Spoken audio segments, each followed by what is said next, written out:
how many participants, relationship of participants. The mode, what are the modes of the languages, email, or so. I think you can read it by yourself and then read it by yourself.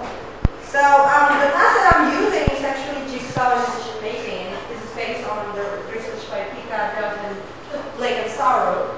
And Jigsaw decision making is two-way communication. It requires two persons at least to do the task, so it's two-way.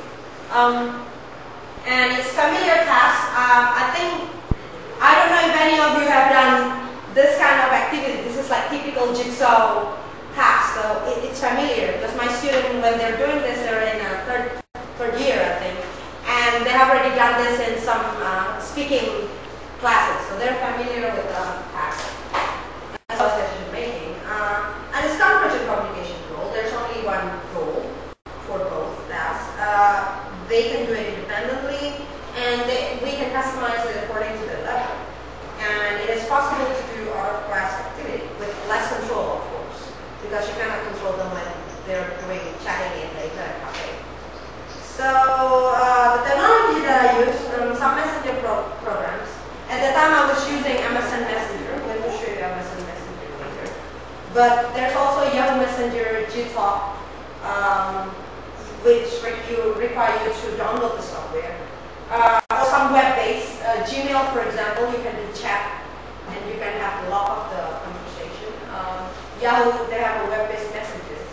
I particularly like Meebo, which is http://www.meebo.com, because if you're like me, who like chatting so much, I have so many accounts. I have accounts in Yahoo Messenger, I have an account in MSN, I have an account in ICQ, and Gtalk, and it's troublesome if you have to log into different software. So I like Meebo because they have like one platform, so I can communicate with any friends, although they're using different platforms. And Brilliant is actually another software where you integrate all of your account, but you have to download it. But the most important thing is that in any of these messenger programs, you should be able to save the history of the conversation for learning purposes. So MSN, for example, you can activate the history.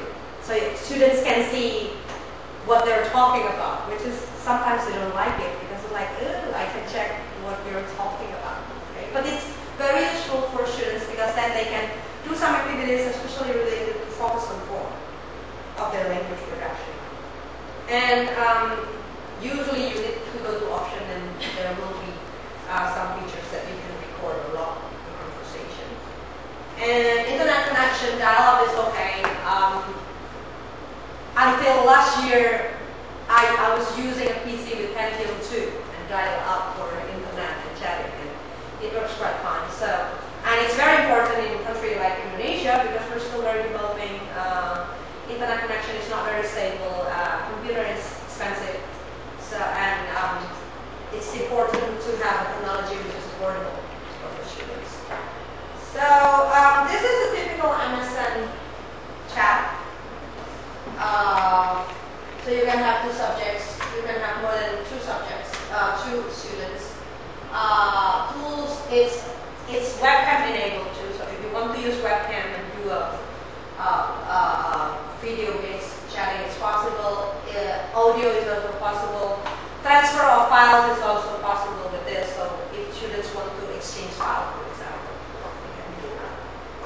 And of course, it's personalized. Students especially like this picture because they can change their pictures, they can change the backgrounds and the colors of the font, and it's exciting for a student of that age to be personalized.